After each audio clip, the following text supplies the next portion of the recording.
இதில் என்னன்னா ஒரே ஒரு விஷயம் கவனிக்க வேண்டியது, மக்கள் கிளர்ந்தெழுந்து வாக்குகள் அளிக்கிறார் என்று சொன்னால் அது நம்முடைய அம்மாவுடைய அலை, புரட்சி தலைவர் எம்ஜிஆருடைய அலை, திமுக கூட்டணிக்கு எதிரான அலை. இது கண்கூடாகவே தெரிகின்றது.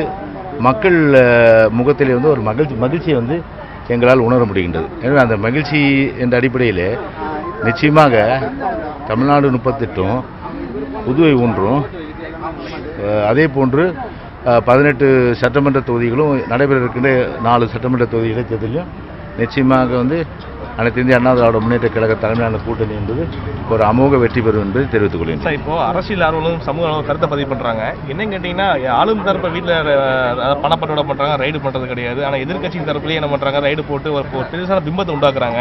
எதிர்கட்சி எல்லாருமே வந்துட்டு பணப்பட்டோட பண்ணுறாங்கன்னு ஒரு பிம்பத்தை மக்கள் மீது உண்டாக்குறாங்க. ஆளும் தரப்பு மத்திய அரசு அப்படி மாதிரி ஒரு கருத்தை பதிவு பண்ணுறாங்க.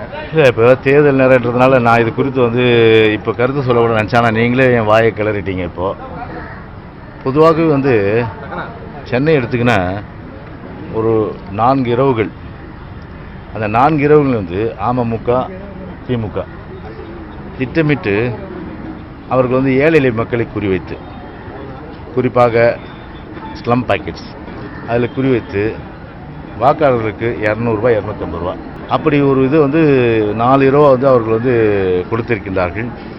எனவே வந்து தேர்தல் ஆணையத்துக்கு கூட இது குறித்து நாங்கள் வந்து இந்த மாதிரி வந்து ஒரு கொல்லைப்புற வழியில் வந்து திமுக கூட்டணி வந்து இந்த மாதிரி வேலையை செய்கின்ற நிலையில் வந்து அது வந்து முற்றிலுமாக தடுக்கப்பட வேண்டும் என்ற வகையில் வந்து நாங்கள் வந்து புகார் அளித்தோம். மக்களுடைய மனநிலை என்னென்னா, திரு தினகரன் கட்சி அமமுக மெடாஸ் மூலமாக ஏறக்குறைய கொள்ளையடித்து கிட்டத்தட்ட பல்லாயிரம் கோடி ரூபாய் இருக்குது. அதே போன்று 2G ஸ்பெக்ட்ரத்தில் 1,86,000 கோடி ரூபாய் திமுக அடித்த பணம் இருக்குது.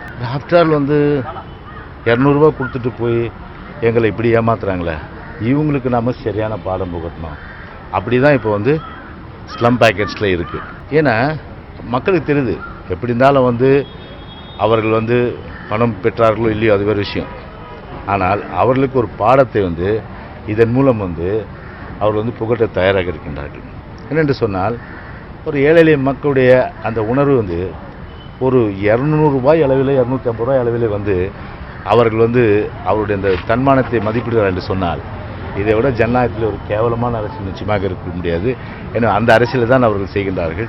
நிச்சயமாக அந்த மாதிரி கேவலமான அரசியல் நிச்சயமாக வந்து அனைத்து இந்திய அண்ணா திராவிட முன்னேற்ற கழகம் என்றைக்கும் செய்யாது.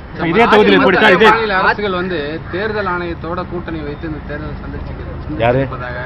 ஸ்டாலின் சொல்லியிருக்காரு, தேர்தல் ஆணையத்தோடு மத்திய மாநில அரசு வந்து கூட்டணி அமைச்சு இந்த தேர்தல் சந்திச்சிருக்கு அப்படின்னு சொல்லி இப்போ வாக்களித்த பின்பு ஒரு குற்றச்சாட்டை வந்து அவர் வச்சிருக்காரு. இந்த குற்றச்சாட்டுக்கு உங்களுடைய பதில் இல்லை? எங்களுடைய கூட்டணியை வந்து பிஜேபி, பிஎம்கே, அப்புறம் வந்து தமிழ் மாநில காங்கிரஸ், தேமுதிக, இது போன்ற புரட்சி பாரதம், இந்த மாதிரி கிட்டத்தட்ட 10 கட்சிகள் எங்களோட கூட்டணி. இவங்களோட தான் நாங்கள் கூட்டணியோட, நாங்கள் யாரோடையும் கூட்டணி கிடையாது. எனவே எங்களுக்கு வந்து அடிப்படையிலே வந்து முழுமையளவுக்கு தமிழ்நாடு முழுவதும் நல்ல ஒரு புரட்சி தலைவர் எம்ஜிஆருடைய அலையும் அம்மாவுடைய அலையும் வீசுறதுனால அதை பொறுத்துக்க முடியாமல் வந்து நொண்டி சாக்கு சொல்வது போல் இது வந்து இந்த சாக்கை வந்து அவர்கள் வந்து சொல்லிக் கொண்டிருக்கிறார்கள். நிச்சயமாக வந்து அதில் உண்மை இல்லை.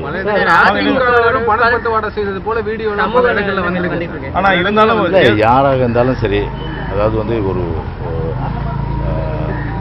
முன்னாள் அமைச்சர் திரு துரைமுருகன் மற்றும் அவர்களை சார்ந்தோர் இல்லத்தில் வந்து ரைடு அடித்து அது கண்கூடாக வெளிப்படையாக தெரிந்து தேர்தல் ஆணையம் ஒரு முடிவெடுத்திருக்கு. அதாவது தேர்தல் ரத்துன்றது. அந்த மாதிரி வந்து புகார்கள் வந்து அவர்களுக்கு தேர்தல் ஆணையத்துக்கு வரும் பட்சத்தில் அதில் உண்மை இருக்கும் பட்சத்தில் யாராக இருந்தாலும் சரி அவங்க மீது வந்து நடவடிக்கை நிச்சயமாக வந்து தேர்தல் ஆணையம் பொறுத்த எடுக்கும். அதில் எந்த மாறுபட்ட கருத்து இல்லை. எனவே இவர் வீட்டில் ரைடு அடிச்சதுனால இவர் வீட்டில் ரைடு அடி, இவர் வீட்டில் அடிச்சதுனால ரைடு இவர் வீட்டில் அடிச்சதுக்கு ஏடிக்கு போட்டு கிடையாது. எனவே தகவல் வருவதன் அடிப்படையில் வந்து இன்கம் டேக்ஸும் ஃப்ளைங் ஸ்குவாடும் அதேபோல் தேர்தல் ஆணையம் நடவடிக்கை எடுக்குதுன்னா அதில் வந்து கண்கூட தெரியுதே, உண்மை தெரியுதே. இப்போ வந்து தேனியில் வந்து அமமுக வந்து 1.5 கோடி மாட்டியிருக்கு. அதே போல் வந்து வேலூரில் வந்து கிட்டத்தட்ட வந்து 13 கோடி ரூபா சொல்கிறாங்க. கிட்டத்தட்ட 30-40 கோடி ரூபா தமிழ்நாடு முழுவதும் விநியோகம் பண்ணுறதுக்கு அங்கே ஆப்ரேட் பண்ணுறதுக்கு வச்சுருந்தாங்கன்னு சொல்கிறாங்க. ஸோ இந்த மாதிரி வந்து முழுமையாக நீங்கள் வந்து உணரலாம். எனவே வந்து அவர்கள் மீது உள்ள அந்த குற்றச்சாட்டை மூடி மறைப்பதற்கு தேவையில்லாமல் வந்து அடுத்தவர் மீது குற்றம் சாட்டுவது வழக்கமாகிவிட்டது. எனவே அந்த குற்றச்சாட்டை பொறுத்தவரை வந்து உள்ளங்கை நெல்லிக்கனி போல நிரூபிக்கப்பட்ட ஒன்று யார் அவர்கள் மீது. எனவே எந்த குற்றச்சாட்டாக இருந்தாலும் விசாரித்து தேர்தல் ஆணைய ஒரு சுதந்திர அமைப்பு அவர்கள் நடவடிக்கை எடுப்பது நிச்சயம். நேற்று வந்துட்டு பேருந்து பயணிகள் வந்துட்டு பெரும்னா அவஸ்தைப்பட்டாங்க. இப்போ இங்கேருந்து போதுமான பேருந்துகள் வெளியூருக்கு போகவே இல்லைன்னு சொல்லி தடியடின்னு நடத்தப்பட்டிருக்கு. எப்படி சார்? இல்லை, அது குறித்து நம்முடைய போக்குவரத்து அமைச்சர் வந்து காலையிலே விளக்கம் கொடுத்துட்டாரு. பொதுவாக பொங்கல் மற்றும் தீபாவளி பண்டிகைகளில் அரசு முழுமைய அளவுக்கு நடவடிக்கை எடுத்து பயணிகளுடைய பாராட்டை பெற்றிருக்கின்றது. இது ஆன்டிசிபேட்டட், அதாவது எதிர்பார்த்தது ஒரு 100%. கிட்டத்தட்ட ஒரு 400-500% பயணிகள் வெளியூருக்கு செல்ல வேண்டிய ஒரு நிலை ஏற்பட்டு விட்டதனால் இந்த ஒரு அசாதாரண சூழ்நிலை ஏற்பட்டது. அது இப்போ நிலைமை மாறி இப்போ போக்குவரத்துறை கூடுதல் பெறுதல் விட்டு இப்போ நல்ல நிலைக்கு திரும்பி விட்டது. சார், நீங்கள் புரட்சித் தலைவர் அலை அம்மா அலை வீசுதான் சொல்கிறீங்க. 2 நாள் முன்னாடி ஸ்டாலின் விட்ட அறிக்கையில் திமுக அலை பரவலாக எல்லா இடத்துலையும் வீசுது, அனைத்து வாக்குகளையும் சிந்தாம தொண்டர்கள் அள்ள வேண்டும் சொல்லியிருக்காரு. இதை எப்படி பார்க்குறீங்க சார்? திமுக அலை உண்மையிலேயே வீசுது நினைக்கிறேன். எந்த அலையும் வீசல. திமுகவை பொறுத்தவரை பார்த்தீங்கன்னா இப்போ கூவம் போல ஒரு அப்படியே தேங்கி நிற்கின்ற ஒரு என்ன சொல்கிறதுன்னா, கூவம் எப்படின்னு தெரியும் உங்களுக்கு. அதை க்ளீன் பண்ணுறதே நாங்கள் தான். கூவம் எடுத்தாலே ஊழல்னால் திமுக தான் வரும். அது வேறு விஷயம். ஆனால் இப்போ நாங்கள் அதை க்ளீன் பண்ணிகிட்ருக்கோம். அது ஒரு வருஷம், இன்னொரு 5 வருஷத்தில் கூவம் அந்த காலத்தில் பச்சைப்பெண் முதலியார் பச்சைப்பசுத்தாலை ட்ரஸ்ட் இருக்குல்ல, அவர் என்னென்னா கூவத்தில் குளிச்சுட்டு தான் கந்தசாமி கோயிலுக்கே போவாராம். அந்த அளவுக்கு கூவம் சுற்றி இருந்தது. ஆனால் கூவத்தை க்ளீன் பண்ண சொல்லி கிட்டத்தட்ட பல கோடி ரூபாய் அளவுக்கு திமுக ஆட்சியில் முந்தைய திமுக, அதாவது நான் சொல்கிறது 1971, 72 அந்த வாக்கில் அப்போ ஊழல் செஞ்சுட்டு அதன் பிறகு இப்போ நாங்கள் அந்த இதெல்லாம் பாருங்கள் நீங்கள் எந்த அளவுக்கு கூவம் இன்றைக்கி அகலப்படுத்தி ஆழப்படுத்தி அந்த அளவுக்கு பண்ணியிருக்கோம் இப்போ. ஸோ இப்படி நான் உதாரணம் சொல்லலைன்னா அவர்கள் காலத்தில் இருந்த கூவம் மாதிரி தான் திமுக இருக்கிறது ஒழிய எந்த ஆலையும் கிடையாது. இப்போ இந்த முறை அதிகப்படியாக இளம் வாக்காளர் இருக்காங்க, அவங்க மாற்றத்தை நோக்கி செயல்படுவாங்கன்னு சமூக கருத்து பதிவு வைக்கிறாங்க. இதை நீங்கள் கொடுத்து கருத்து சொல்லிட்டு அவங்களுடைய ஒரே எண்ணம் எந்த காலத்திலும் திமுக கூட்டணி என்பது அதிகாரத்துக்கு வரக்கூடாது.